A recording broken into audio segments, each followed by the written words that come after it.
본문은 창세기 49장 1절에서 50장 14절까지의 말씀입니다. 창세기 49장 1절에서 50장 14절까지 말씀입니다. 오늘 읽을 본문은 창세기 49장 1절부터 27절까지 읽겠습니다. 창세기 49장 1절부터 27절까지 읽겠습니다. 제가 먼저 읽습니다. 야곱이 그 아들들을 불러 이르되 너희는 모이라. 너희가 후일에 당할 일을 내가 너희에게 이르리라. 너희는 모여 들으라. 야곱의 아들들아, 너희 아버지 이스라엘에게 들을지어다. 르우벤아, 너는 내 장자요, 내 능력이요, 내 기력의 시작이라. 위풍이 월등하고 권능이 탁월하다마는 우리의 그릇 같은즉 너는 가져갈지니 내가 우리의 진창에 올라 내려버렸음이로다. 그가 내 진창에 올랐었도다. 시므온과 레위는 형제요, 그들의 칼은 폭력의 도구로다. 내 호나 그들의 모의에 상관하지 말지어다. 내 영광과 그들의 집회에 참여하지 말지어다. 그들이 그들의 분노대로 사람을 죽이고 그들의 혈기대로 소외를 하고 만주를 끊었으리로다. 그 노여움이 혹독하니 저주를 받을 것이요, 분기가 맹렬하니 저주를 받을 것이라. 내가 그들을 야곱 중에서 나뉘며 이스라엘 중에서 흩으리로다. 유다야는 내 형제의 찬송이 될지라. 내 손이 내 원수의 목을 잡을 것이요, 내 아버지의 아들들이 내 앞에 절하리로다. 유다는 사자 새끼로다. 내 아들아, 너는 움킨 것을 찢고 올라갔도다. 그가 엎드리고 웅크림이 수사자 같고 암사자 같으니 누가 그를 범할 수 있으리야. 그가 유다를 떠나지 아니하며 통치자의 지팡이가 그 발 사이사이 떠나지 아니하기를 실로가 오기까지 이르리니 그에게 모든 백성이 복종하리로다. 그의 나귀를 포도나무에 매며 그의 암나귀 새끼를 아름다운 포도나무에 맬 것이며 또 그 옷을 포도주에 빨며 그의 복장을 포도즙에 빨리로다. 시므론은 해변에 거주하여 눕겠고 그의 인으로 말미암아 희리로다. 스불론은 해변에 거주하리니 그곳은 뱀에는 해변이라. 그의 경계가 시돈까지로리로다. 이사갈은 양의 우리 사이에 꿀만이 짖는 정다운 나귀로다. 그는 쉴 곳을 보고 좋게 여기며 토지를 보고 아름답게 여기 어깨를 내려 짐을 메고 앞제 아래에서 섬기리로다. 다는 이스라엘의 한 지파같이 그의 백성을 심판하리로다. 다는 길섭의 뱀이요 샛길의 독사로다. 말굽을 물어서 그 탄자를 뒤로 떨어지게 하리로다. 여호와여, 나는 주의 원을 기다리나이다. 갓은 군대의 추격을 받으나 도리어 그 뒤를 추격하리로다. 아사벨에서 난 먹을 것은 기름진 것이다. 그가 왕의 수라상을 찾으리로다. 납달리는 노인 암사슴이라. 아름다운 소리를 바라는도다. 요셉은 무성한 가지, 곧 새벽의 무성한 가지라. 그 가지가 담을 넘었도다. 활 쏘는 자가 그를 학대하며 적개심을 가지고 그를 쏘았으나 요셉의 하는 기어 세며 그의 발에 힘이 있으니 이는 야곱의 접는 자 이스라엘의 반석이 목자의 손을 힘이로니라. 내 아버지의 하나님께로 말미암아 그가 너를 도우실 것이요 전능자로 말미암나니 그가 내게 복을 주실 것이라. 위로 하늘의 복과 아래로 깊은 샘의 복과 젖 먹이는 복과 태의 복이로다. 내 아버지의 축복이 내 선조의 축복보다 나아서 영원한 사랑이 한없음 같이 이 축복이 요셉의 머리로 돌아오며 그 형제 중 뛰어난 자의 전수로 돌아오리로다. 같이요. 베냐민은 물어뜯는 일이라. 아침에는 빼앗은 것을 먹고 저녁에는 움킨 것을 나누리로다. 아멘. 오늘은 창세기 49장 1절에서 50장 14절까지 본문을 통해 우리에게 약속하신 복 하는 제목으로 같이 은혜를 나누겠습니다. 저를 보세요. 예수님을 안 믿는 사람들은 인생이 어디에서 왔다가 어디로 가는지를 모릅니다. 그러나 우리는 압니다. 창세기 1장부터 우리는 이제 50장을 보고 있는데 창세기 1장에서는 하나님이 분명하게 우리에게 인생이 어디에서 왔는가를 말씀하고 있습니다. 하나님이 우리를 하나님의 형상과 모양으로 지으셨다고 분명히 창세기 1장 26절에서 말씀하고 있습니다. 우리는 알고 있다는 것입니다. 그리고 우리가 오늘 볼 49장과 50장은 이 땅에서 무엇을 하다가 어디로 가는지를 또 분명하게 말씀하고 있습니다. 이것이 예수님을 안 믿는 사람들과 우리의 가장 큰 차이입니다. 하나님은 우리를 하나님의 형상과 모양으로 지으시고 우리에게 복을 주셨습니다. 창세기 1장 26절에서 28절까지 보니까 하나님은 아담과 하와를 지으시고 이 땅의 모든 생물의 이름을 붙일 수 있도록, 다스릴 수 있도록 능력을 주셨어요. 우리가 빌보서 1장 20절에서 하늘에 있는 것이나 땅 아래에 있는 것이나 땅에 있는 것이나 땅 아래에 있는 모든 무릎이 예수 그리스도 앞에 무릎을 꿇는다 그랬어요. 그 말씀과 빌보서 1장 20절 말씀과 창세기 1장 28절 말씀을 비교해 보면 차이를 나중에 우리가 같이 말씀으로 나누겠습니다만, 하나님은 우리를 지으실 때에 그 놀라운 능력이 바로 빌립보서 1장 20절이라는 말씀입니다. 그것이 바로 이 땅에서 무엇을 하고 어떻게 살아갈 것인가에 대한 분명한 말씀이에요.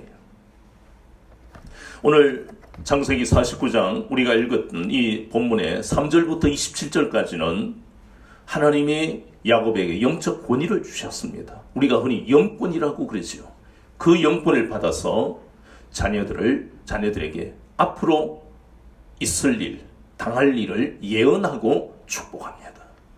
그 중에서 우리는 몇 명을 대표적으로 보면 첫 번째 르우벤을 한번 살펴보면 본문의 말씀이 있는 대로 그는 자신을 제어하지 못했습니다. 세상에서도요, 성공하는 사람, 존경받는 사람들의 공통점은 자신을 제어했다는 것입니다. 요즘 코로나 때문에 얼마나 살아가기가 힘든지 모릅니다. 그런데 그 중에서도 소상공인, 자영업자 할 것 없이 그래도 유지하고 이전보다 더 나은 삶을 사람들의 공통점이 바로 제어한다는 것입니다.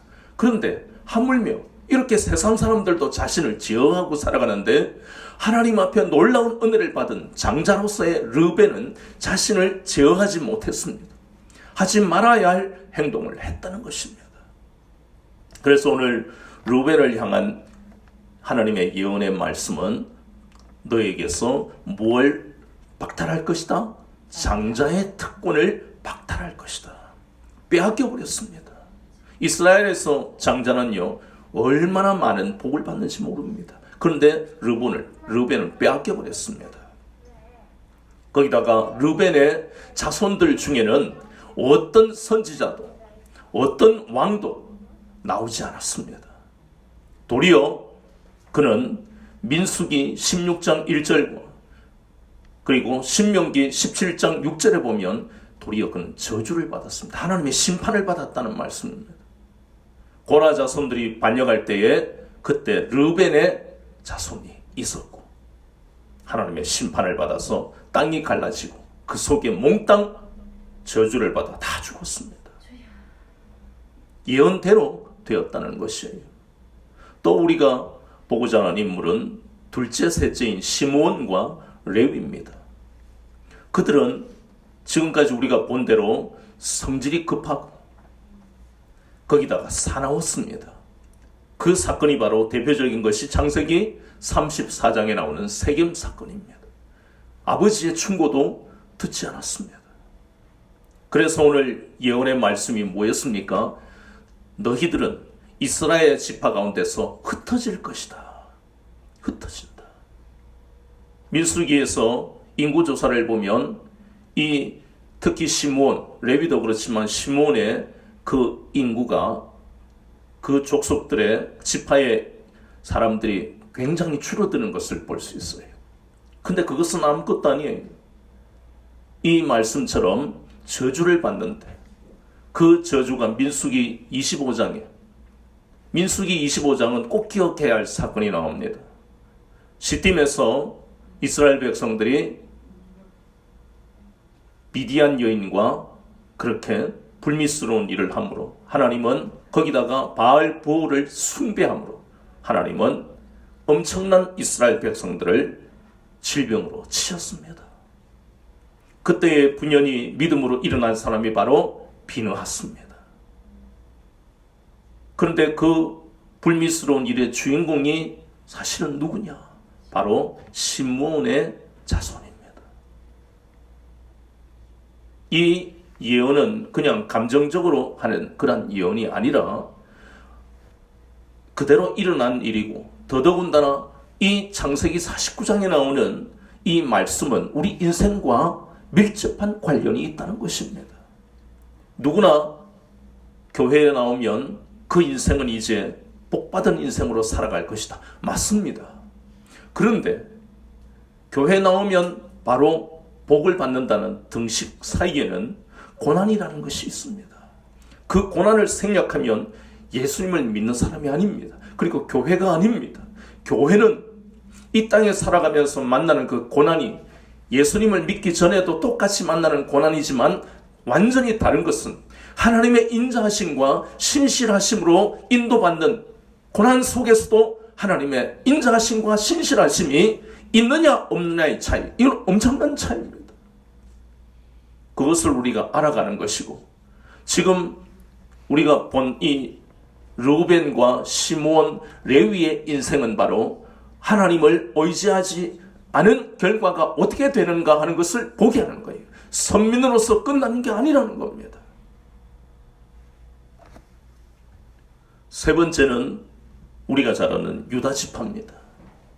본문에 보이는 대로 유다 지파는요, 특히 사사기에 보면 사사기 1장 1절부터 10절에는 유다 지파가 얼마나 풍성한 삶을 살며 번성하는지를 구체적으로 나타내요. 약속의 땅을 받은 건 12지파가 다 받았습니다. 그런데 그 중에서 오직 유다 지파만이 남아있는 이방 족속을 정복하고 하나님의 말씀에 순종했습니다. 그래서 가는 곳마다 이기는 거예요. 그래서 하나님은 예언하시는 그 말씀대로 모든 지파가, 11지파가 유다 지파에 굴복하는 그러한 미래를 예언하시는 겁니다.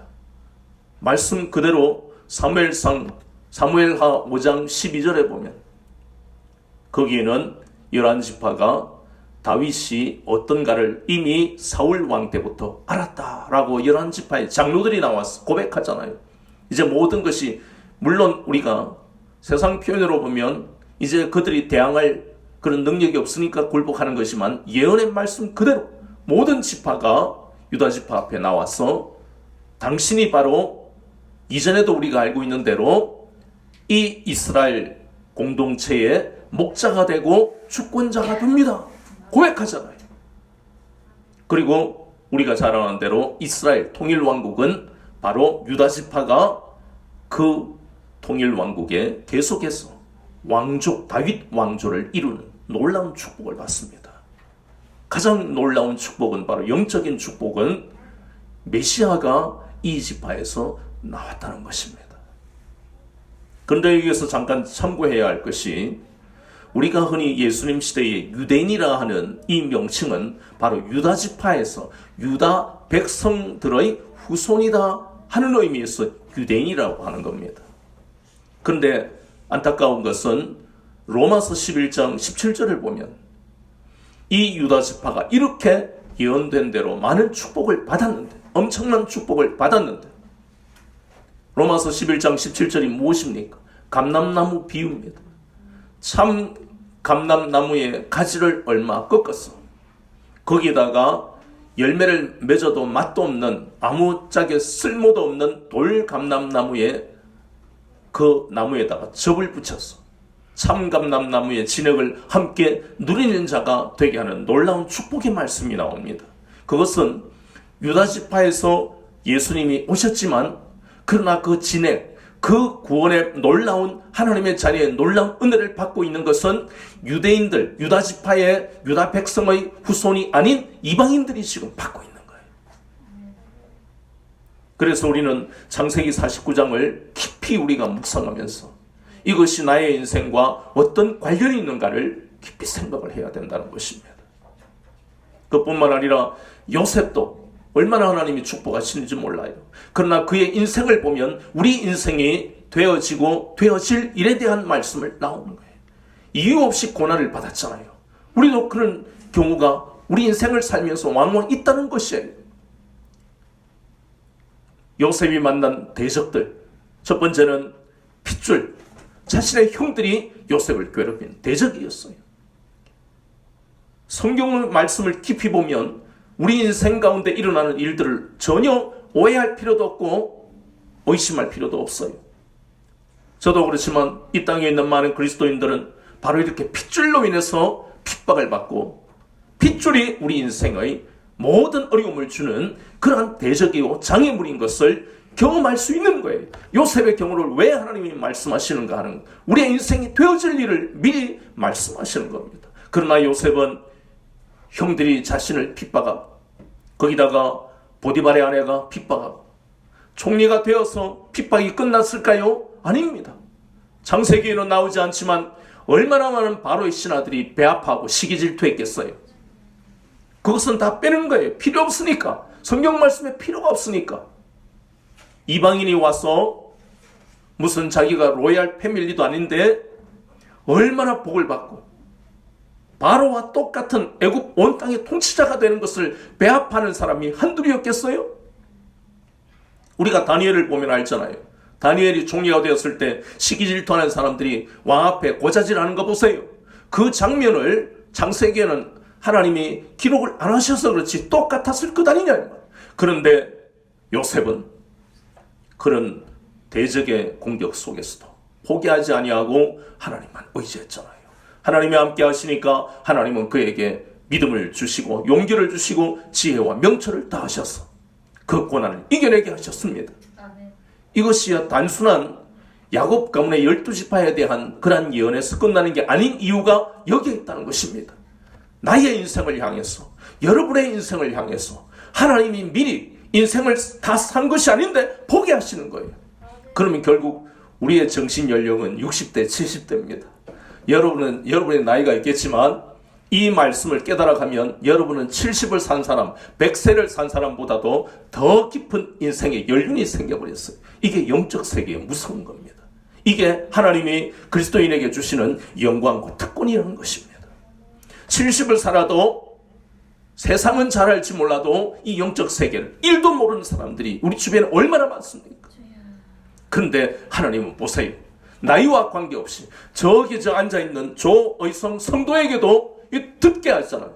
가기만 하면 예수님 믿으라, 우리 교회에 나와라. 이게 왜 그래요?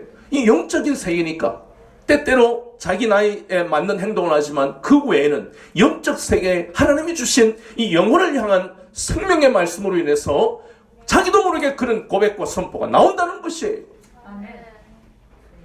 요셉은 오늘 본문에 나오는 것처럼 그러한 고난 가운데서도 하나님만 의지했더니 그는 본문의 약속의 말씀처럼 하늘의 복과 땅의 기름진 복을 받았습니다.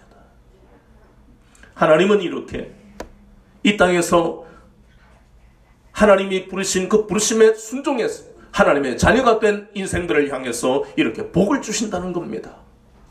이것이 뭐라고요? 인생이 하나님에 의해서 지으심을 받고 이 땅을 살아가는데 어떻게 살아가는가를 고민하고 의심하고 혼란스러워할 필요가 없는 것이 바로 야곱의 아들들을 향해서 예언한 이 말씀 속에 우리의 인생이 어떻게 살아가는가를 이미 다 말씀하고 있다는 것이에요. 아멘. 그러나 인간은 죄를 지었어. 로마서 1장 18절과 28절을 보니까 불의하고 불경건한 그게 죄라고 성경은 말씀합니다. 로마서 1장처럼 죄에 대해서 깊이 상세하게 말씀하는 성경은 어디에도 없습니다. 읽기 싫을 정도로 너무너무 구체적으로 죄에 대해서 말씀하고 있습니다. 로마서 1장 28절에는 마음에 하나님 두기를 싫어하는 것이 죄다. 그 사람이 사회적으로 존경을 받고 교양이 많고 정말 머리가 숙여지는 사람들을 우리는 많이 만납니다. 그러나 그는 결국 영적으로 우리가 보면 하나님을 마음에 두기 싫어하기 때문에 노숙자를 비하하는 게 아니라 자신의 인생을 포기하는 사람과 별반 다를 게 없다는 것입니다. 그것이 죄입니다. 로마서 5장 12절에는 한 사람 아담으로 말미암아 죄가 이 세상에 들어오고 죄로 말미암아 사망이 들어왔다고 그랬습니다. 그런데 여기에서 그 말씀과 이 야곱의 이 축복의 예언과 무슨 관계가 있는가를 우리는 알아야 됩니다. 성경에 나오는 말씀들이 따로따로 파편이 되어서는 안 됩니다.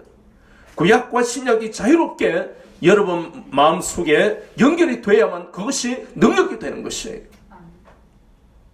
그렇다면 분명히 아까 제가 말씀드릴 때 유다 지파, 유다 백성들의 후손이 누구라고요? 유대인이라고 그랬습니다. 자, 로마서 1장 18절과 28절은 바로 이방인의 죄에 대한 말씀이에요. 그러면 유대인의 죄에 대한 말씀은 로마서 2장 16절부터 27절까지 정확하게 유대인에 대한 죄를 말씀하고 있습니다. 그렇다면 결국 로마서 3장 9절에 나온 것처럼 모든 유대인이나 이방인이나 모든 사람은 다 어디에 있다고요? 죄 아래에 있다. 그 말씀이 연결이 되는 거예요. 그 결론이에요. 그럼 그 말씀을 가지고 여기를 보니까 결국은 우리는 율법도 안 받은 저 유대인과 관계없어 해도 아까 우리가 봤던 로마서 1장 18절과 28절을 보면 죄인에서 벗어나지 못한다는 것이고, 유대인은 더더욱 로마서 2장 16절에서 27절까지의 말씀을 보면 율법을 받고 할례를 받고 하나님의 자녀라는 놀라운 영광과 특권을 받았음에도 불구하고 그들은 그들의 역사 속에서 항상 하나님 앞에 불순종하고 우상 숭배했다. 그래서 죄라는 겁니다. 그 죄로 말미암아 인생은 이제는 연결시키면 이방인이든 유대인이든 그 죄의 결과로, 죄값으로 어떤 결과가 옵니까? 사망, 죽음이라는 열매, 죄값을 치르게 되어 있습니다. 죽음으로 끝나는 게 아니라 이 땅에 사는 동안 고통 속에서 살아간다는 것입니다. 그래서 시편 90편 10절에 보면 이 땅의 인생은 바로 수고와 슬픔뿐이다. 그러니 유대인은 분명히 선민인데 하나님이 없는 이방인과 똑같은 역사를 우리가 바라보고 있는 것입니다. 이스라엘이 현재 전 세계에서 똑똑한 사람이 노벨상 받은 사람이 많이 나오든 안 나오든 아무 관계가 없는 거예요. 가장 중요한 것은 그 죄를 깨닫고 하나님 앞에 나와야만 된다는 것입니다. 그래서 이 죄로 말미암아 이 땅에서 왜 고난의 세월을 사는지를 성경은 그 모든 이유가 바로 죄 때문이라고 말씀하고 있는 겁니다. 로마서 6장 20절 21절에 죄를 지으면 맺는 열매가 사망이다. 23절에는 죄의 삭은 사망이다. 그것은 이방인들을 향한, 예수님을 안 믿는 사람을 향한 말씀이 아니라는 것을 이제는 명확하게 알아야 됩니다. 말씀을 모르면, 관심을 안 가지면 우리는 미혹됩니다. 교회를 다니는데도 혼미한 상태로 살아간다는 것입니다. 하나님은 이제 누구라도, 목사든 누구든 간에 우리가 갈급한 마음을 가지고 가난한 심령으로 애통하며 의에 줄고 목마른 마음으로 가면 이 성경은 열리게 되어 있습니다. 자녀를 향한 하나님의 음성이기 때문에 누구든 간에 그러한 마음으로 날마다 살아가면 하나님은 이 놀라운 하나님의 말씀의 비밀을 깨닫게 하시는, 그것이 능력이 되게 하신다는 겁니다. 그래서 이 땅에 살아가는 많은 인생들이 죄에 대한 것을 인식을 해야만 되는 것이고, 자신의 힘으로 죄의 문제를 해결할 수 없음을 받아들여야 되는 것입니다. 야곱을 보십시오. 얼마나 대단한 가정의 자녀였습니까? 이삭과 리브가의 자녀였습니다. 이삭이 어떤 사람입니까? 아브라함의 아들이면서도 절대적인 순종과 절대적인 믿음을 가졌던, 그래서 받는 복이, 그가 고난이 없는 인생이 아니었지만 가는 곳마다 보세요. 우물이 열리고 농사를 짓는 그런 경험도 별로 없는데도 농사를 지었다면 100배입니다. 이런 놀라운 축복이 어디 있습니까? 리브가는 어떻고요? 바단 아람에 살 때에 가나안까지의 그 먼 길, 아브라함의 늙은 종 엘리에셀을 통해서 아브라함이 이런 사람이고 이삭이 이런 사람이더라, 그 간증만으로 그래 결심해서 나는 아브라함의 며느리가 될 거야, 이삭과 결혼할 거야. 세상에 여자 아브라함, 그 사람이 바로 리브가입니다. 이렇게 대단한 아버지와 어머니 밑에 자랐으니 얼마나 신앙이 좋겠습니까? 많은 세상에서도 호랑이의 새끼는 견자가 없다 그랬는데, 근데 이 야곱과 에서는 신앙이 엉망이었습니다. 그 잘못이 부모에게도 있었습니다. 부모가 편애했으니까. 창세기 25장 28절에 보면 편애합니다. 아버지는 누구를 좋아하고요? 에서를 좋아하고, 어머니는 야곱을 좋아하고, 거기다가 신앙교육이 철저하지 못하니까 참 그 결과, 죄의 결과는 무섭습니다. 아버지와 어머니도 죄를 지었고 야곱도 죄를 지었습니다. 야곱이 지은 죄는 무엇입니까? 아버지와 형을 속이고 장자의 특권, 장자의 명분을 빼앗았습니다. 하나님 앞에 죄를 지은 것입니다. 그 결과가 끔찍한 것이, 첫 번째, 어머니와 영원한 이별을 할 수밖에 없는 고통을 받고, 외삼촌이라고 갔는데 그곳에서 20년 동안 야비하고 비열한 교활한 외삼촌으로 인해서 고통을 받고, 거기에서 끝나는 게 아니었습니다. 자신이 받은 대로 그는 또 레아의 아들들을 차별했습니다. 요셉과 베냐민만 편애했습니다. 그 결과를 자신이 받아놓고 또 그 자녀들을 편애하고 차별함으로 해서 요셉은 아버지의 그 죄로 인해서 형들에게 핍박받아 노예 상인에게 팔려버리는 고통을 당하고, 자신이 원하든 원하지 않던 약속의 땅에 대기근이 오면서 고통받는, 그것이 모두 죄의 결과라는 것입니다. 언약의 계승자라고 죄의 결과를 안 받는다 착각하면 안 됩니다. 인생에서 예수님이 없는 사람들은 지금도 혈육의 죽음에 가슴 아파, 원하지 않는 질병 때문에 가슴 아파, 잘 될 것 같은 모든 사업들이 실패하고, 물질이 없고, 어려움을 만나고, 이 모든 것이 이 땅에서 매일매일 우리가 보고 만나는 현실입니다. 그러나 우리는 알고 있잖아요. 인생이 여기에서, 이 땅에서 무엇을 하고 왜 이런 일이 일어나는가를 우리는 성경 말씀을 통해서 알고 있습니다. 그러나 믿지 않는 사람들은 모르는 거예요. 그러나 그것은 우리도 그랬던 것처럼 하나님이 그들을 부르시는 거예요. 이사야서 55장 말씀처럼 목마른 자들아, 돈 없는 자들아, 다 내게로 나오라고 부르시는 거예요. 그들 중에 나오는 그 사람은요, 정말 수십억 분의 일로 구원받기가 얼마나 힘든데, 그 사람들은 정말 복을 받은 사람들. 그만큼 구원받기가 어렵다는 것입니다. 저 사람은 예수님을 믿으면 참 하나님 나라의 기둥이 될 텐데, 그건 우리 생각이에요.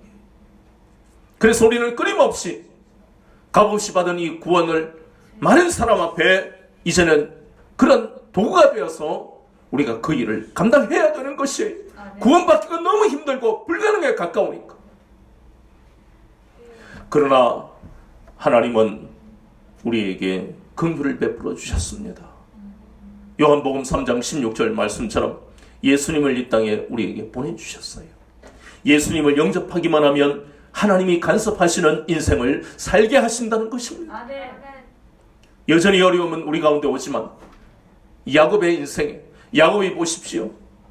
얼마나 정말 속된 말로 때려 죽일 인생을 살았던 그 야비하고 비열하고 교활한 인생을 살았지만, 그러나 하나님은 그가 베델에서 하나님을 만났을 때부터 하나님만 온전히 오이지않은 그 믿음을 보시고 여호와 신앙을 보시고 그 일평생을 하나님은 인자하심과 신실하심을 베풀어 주셨잖아요.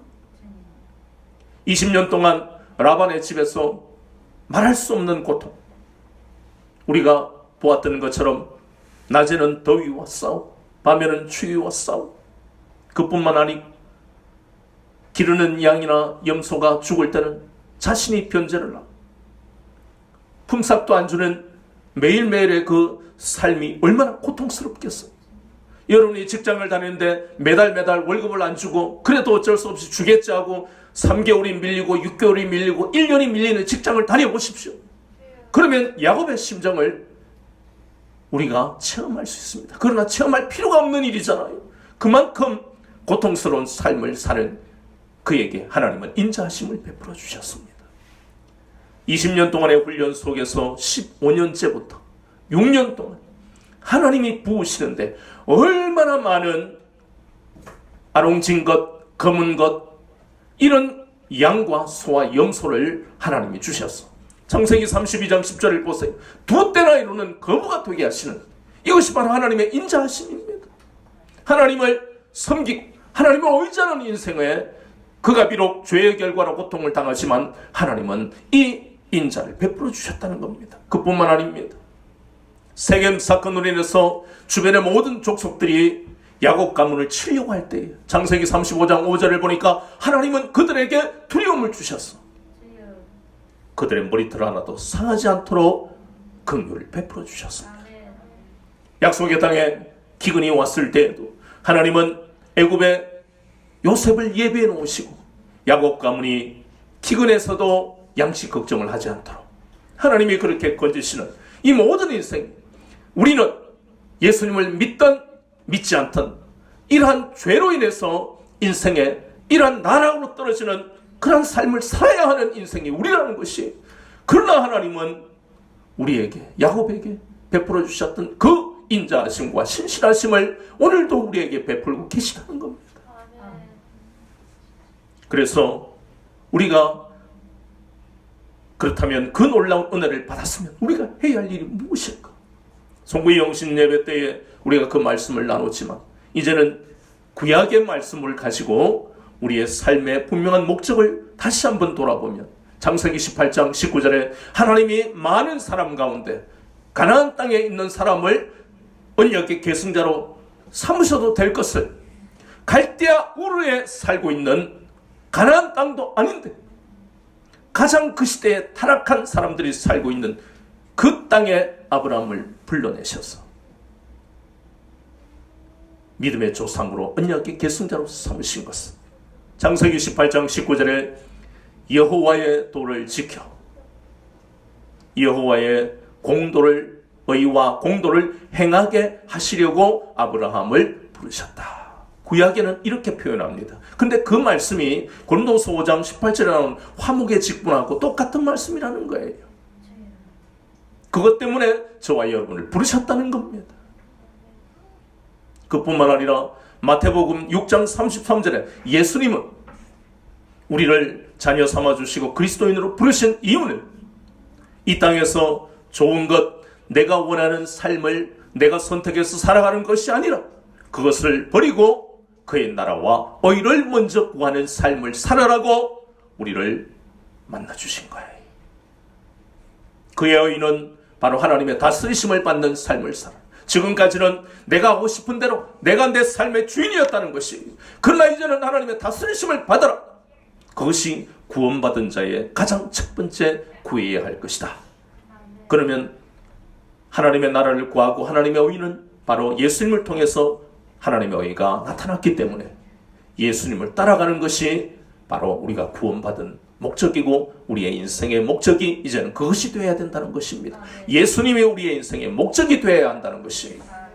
또 표현하고 있는 신약의 말씀은 요한복음 15장 16절이에요. 예수님은 뭐라고 하셨습니까? 우리를 부르신 것은, 우리를 택하신 것은 열매를 맺게 하기 위함이라 분명하게 말씀하시는 거예요. 열매를 맺어야 된다는 것입니다. 열매를 맺지 못하면 마태복음 3장 말씀처럼 찍어서 불에 던져버리는 거예요. 열매는 구체적으로 히브리서를 보면 의의 열매, 평강의 열매, 또 다른 말씀에는 또 전도의 열매, 거기다가 우리가 잘 아는 갈라디아서에는 성령의 열매 9가지. 무엇 있습니까? 사랑, 희락, 화평, 오래 참음, 또 자비, 양선, 충성, 온유, 절제. 몇 가지입니까? 9가지. 그런데 요 중에서 나는 하나를 맺고 있지가 아니고 한 열매입니다. 영어를 보면 한 열매, 복수로 되어 있어요. 영어 안 봤으면 큰일 날 뻔했죠. 쉬워요? 어렵습니다. 구원받은 것은 값없이 우리에게 주신 선물이지만, 그러나 그 다음부터 거룩하게 정결하게 살아가는 것은 우리 몫이에요.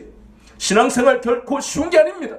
장로가 되고 목사가 되고 권사가 되는 것이 우리 신앙의 목표가 되는 것은 그 사람은 잘못된 신앙생활을 하고 있는 거예요. 우리 삶의 목적과 목표는 바로 열매를 맺는 것이 너무너무 어려워요. 너무 힘듭니다. 신앙의 연수로 되는 것이 아닙니다.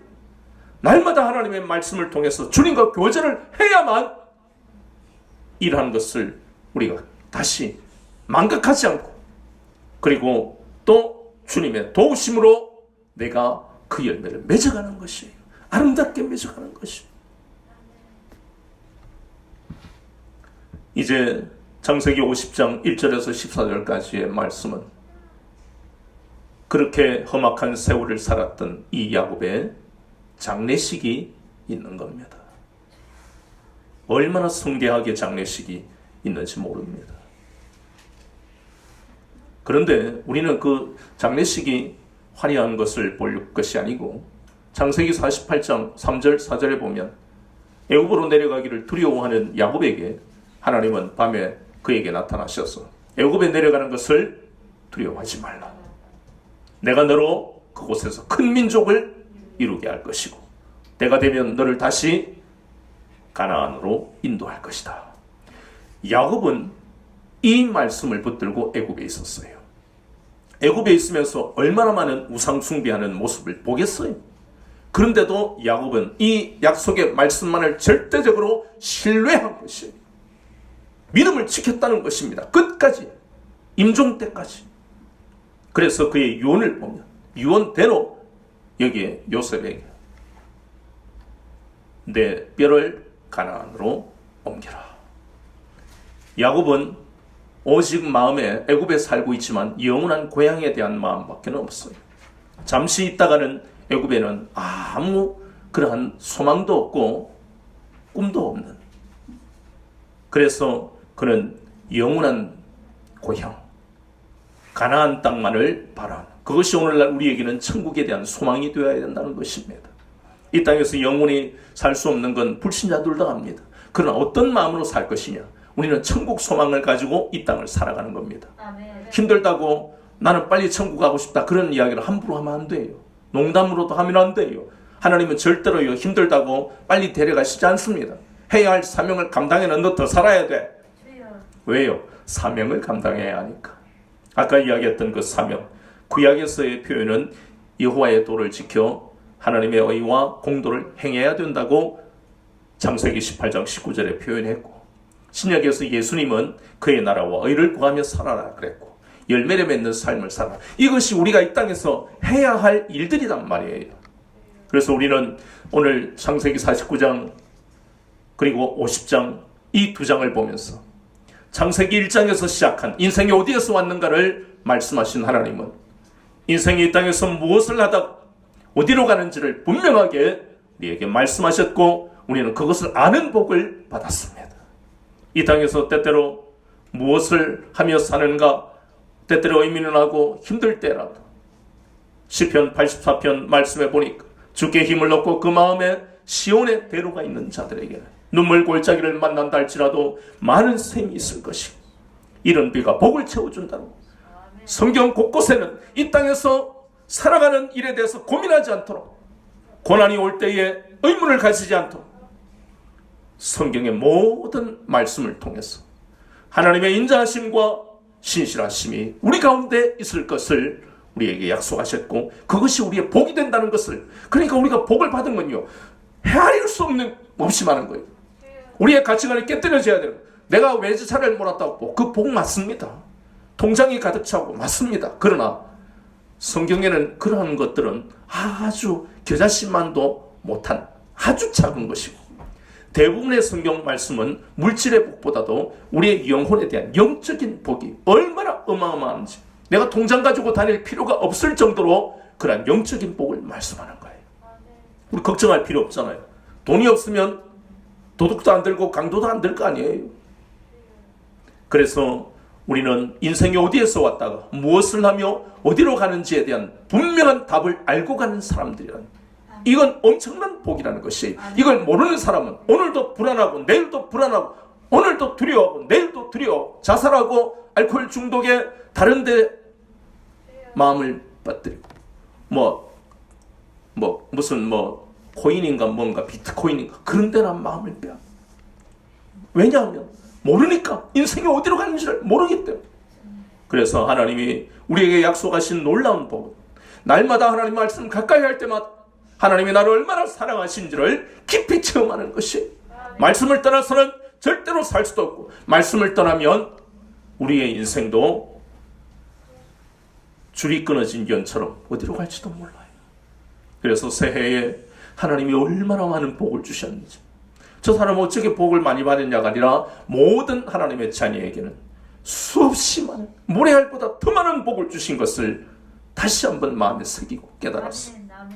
새해에 하실 놀라운 일들을 사모하고 소망하는 하나님 반드시 이루시고, 때때로 막혀있는 것 같지만 그래도 하나님은 아브라함과 이삭과 야곱에게, 요셉에게 베푸신 그 인자하심과 신실하심을 나에게도 베풀어 주실 것을 굳게 믿고 이겨내 소망을 가지고 달려가는 2022년도 여러분이 되기를 예수님의 이름으로 축복합니다.